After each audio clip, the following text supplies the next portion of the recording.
Yo, what's up, everyone? You're tuned into JieSan AudioBook, where legendary beasts, unexpected snacks, and mild chaos collide. Before we dive into chapters 1580 and 1581 of Carl, Beastbound, I have to ask, who's here for the ice cream chaos? Drop a comment if you've ever lost a battle to melting ice cream and lived to tell the tale. All right, buckle up because today we've got jaw-dropping action, questionable snack choices, and the kind of plot twists that make your eyebrows consider filing a complaint. Let's get legendary. A few other children came over to say hello when they saw that Kara and Leo were chatting. Everyone knew who Kara was, and she was quite popular with the kids in her class. But Leo was new, and he had an aura of supreme happiness to him today, after his first day in school. The other kids in his first-year class were all recounting his version of sparring, including the now infamous power bomb. Nobody had ever told him that it was against the rules because humans were susceptible to that sort of slam. But for a Tortolan, as they assumed that he was, it wasn't a big deal. Unlike their animalistic kin, they could get off their backs easily enough. Did I hear ice cream? I got my 5th gold star of the month. That means my mom will let me go for ice cream.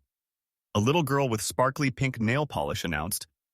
The woman who had been speaking to Leo smiled at her, and the girl turned to Leo. Leo, can I come with you for ice cream? Leo smiled. Of course, Cindy Lou. More people for ice cream is always better. Carl, I need coins. Carl laughed, as Leo had admitted only seconds earlier that he didn't know any of his classmates' names. He was using the system interface to tell who was who. It seemed inevitable that the two of them were about to become friends. Cindy was a druid, and Leo was a turtle. There weren't many beastkin in the younger class, and Cindy was already friends with all of them. 2 cat-eared boys came over, holding up wedge-shaped quarter-silver coins. Our mom said we can come too, they announced. Kara's friends looked dubious at the idea. They wanted to meet the cute turtle, not hang out with a bunch of irrational 8-year-olds. All right, 2 groups. I will bring the older students out and Leo can lead his new friends out to celebrate. There are too many of us for one table, Kara announced. That worked for her friends. They wanted the ice cream. That was not a question. And then, when the other kids were dragged away by their parents, they could meet Leo. If he was related to Kara, he had to be a fun person. Ladies, shall we follow them? Carl asked the mothers who had come to pick the younger kids up. Kara's group were all 15 and 16, ready to graduate from basic schooling. They didn't need supervision and could walk home alone. But Leo's friends were unlikely to be left unsupervised with a new arrival to the clan. Especially Carl. He had terrified the PTA members enough that the horror stories they told about his personality were enough to make all the other parents at least a little wary of him, even if his kids seemed well enough behaved. If Kara had known that they thought that way, she would have been horribly disappointed. She had put in so much work to make herself look like an angel to her classmates so that they would trust her when it came time to do fun stuff later. Having their parents see through her act was a great disappointment. The after-school procession to the shopping district was nothing new for the clan, and Dana met Carl and the others halfway carrying Tien. He hadn't wanted to walk, but he did want a snack. The 2 foxes were attracting a lot of attention in town, as everyone speculated about whether Tien was actually Dana's child, and if she was a foxkin or a transformed kitsune. They were similar in coloration to the stone fur divine fox, so it was plausible that she might actually be a full-blooded fox. Carl, I heard snacks and came as fast as I could. Tien yipped excitedly. Is that a divine fox? Oh, MG, you are so lucky. Hello, Miss Dana. My name is Cindy. Dana smiled at the blonde girl, while Tien admired the sparkly pink of her fingernails. They were all painted shapes under a layer of clear coat, not just sparkly paint. That was an appropriate level of appreciation for cuteness. All right, everyone split up. 1 class per line, don't overwhelm a single register, Carl instructed. The cashiers at the store had a look like soldiers going into battle as they prepared to take the after-school influx of orders. Most of them were only a little older than Kara's friends, working their way through the early stages of their advancement, and this was the busiest part of their day. Carl stepped up to the front. I will cover the kids in this group. Kara has the other line. Just let me know what it is worth at the end. I got a rather nice payment for my recent work for the clan. That was when the cashier realized who he was. The man who made the class advancement Obelisk. Fully a quarter of the clan had already been there to try their luck, and a large portion of them had managed to get a new class. They had thought that it would be a restrictive item that only worked for those closely aligned to the world dragon, but after much trial and error, the clan had learned that the Obelisk also worked for members with laughing god-governed systems, though the results were unpredictable. One of the men hadn't gotten to choose at all, and had been faced with a roulette wheel of randomly chosen class options that he couldn't decline.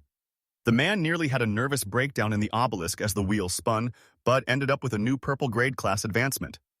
So, all was well that ended well, even if the system was clearly trolling him.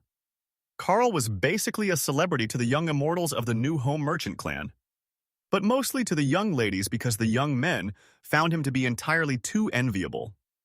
He had powerful beast companions, an incredibly overpowered physique, a class that none of them could compare to, and a beautiful wife. All that was left was for them to find out he was a secret billionaire with legendary friends, and they might have to strangle him to death for taking up all of the world's luck for himself. Carl was handing ice cream from the clerk to the kids when the bell rang to mark a new customer, and the man known locally as the Moron waved a greeting to him. "Hey, Swag, how's your afternoon going?" Carl asked. "Good, good. I heard that you might be looking to go on an outing soon. The Dana Mage has almost finished her immortal spirit, and I've spent the last of my clan credits, so I'm looking for another outing," he explained. Carl smiled. "I think that we can arrange something. There are always people looking to go out, and I've got a fairly solid base of immortals for my group." The Moron nodded in agreement. "Yes, I met one of them earlier. She was with the Blue Elves having a heated debate about the best arteries to cut if you wanted to make an example of someone." That sounded pretty average for Ray, but not for most other people. Maybe she made friends with similar interests? "If you want to go with my usual group, I can arrange that too. There are about 10 of us who like to work together because we have complementary skills, and then we just join with an Ascended Immortal and his core group for larger outings. But there is a spot that would be perfect for 12 lower-ranked members if we can find an Elder or Ascended group leader for the duel," Swag suggested. "Oh, what sort of location? We could have Miss Opal here record everything and then show off our glorious victory as training materials for the youngsters when we return," Carl suggested. "There is a dungeon opened at Alhos starting soon. It opens 1 week a month, with limited spots. It's a bit of a trip, but they have a portal array that New Home can link to. Portal distances are severely limited on this continent, but that's still within our limitations. Oh, how I miss the days when I could just pop between continents for lunch. Or when continents were only a few thousand kilometers across. This planet is as inflated as the egos of some of the duel champions." Carl laughed at the man's dismay. Indeed, this immortal world was massive, easily 10 times the size of the one that Carl had come from. How that worked with a very similar gravity level was a mystery, but Carl suspected that it had more to do with magic and fundamental rules than physics. "That would be perfect. My Dana will have her immortal spirit finished right away, and then we can all go as a group." "How many people does the dungeon allow in at a time?" Carl asked. 20 to a group, but it sets the difficulty by the level of the strongest, so we can't bring the Ascended Immortal in with us unless we're feeling huge. So a group of 21, including our dual champion, is perfect. Asking for them to just stand around and wait for us must be an expensive proposition, Carl noted. Swag nodded. Indeed, it usually costs 10 clan credits to get them to come with us to fight the duel. But they don't always just wait. If they have friends among the other clans or teams, they'll group up and do it together once the access issues are settled. That made much more sense to Carl. Who would want to waste a whole day just standing around? If the issue was that they didn't have a 20-person team at their power level, they could arrange a group after they were there and go as soon as their juniors were gone.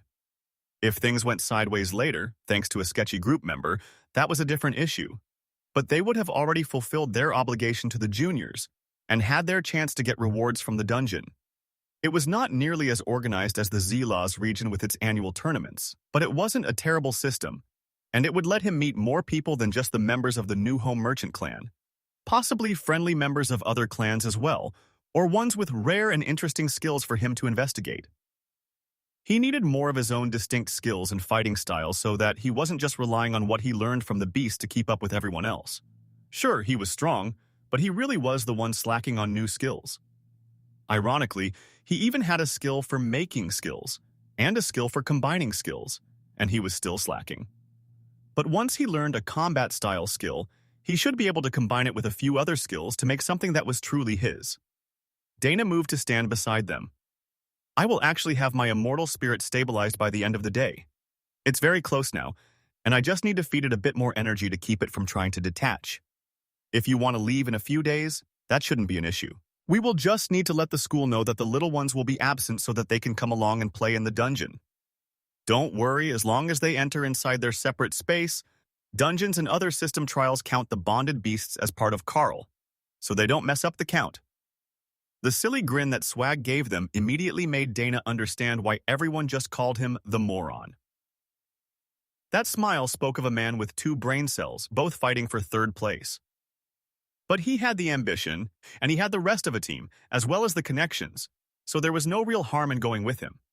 If they weren't actually capable, they wouldn't have agreed to go with him more than once. That's wonderful. I will let you know the moment that the dungeon opens, and we can all go out for an adventure. I'm getting so close to advancement, I can feel it.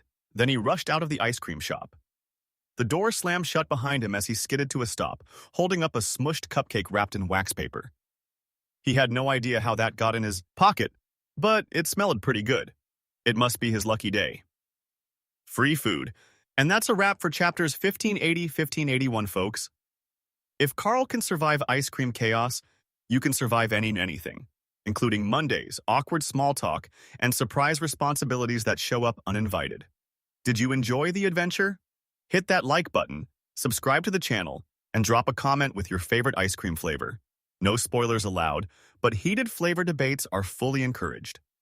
Until next time, this is JieSan AudioBook reminding you, stay cool, stay legendary, and stay just a little bit confused. It's more fun that way.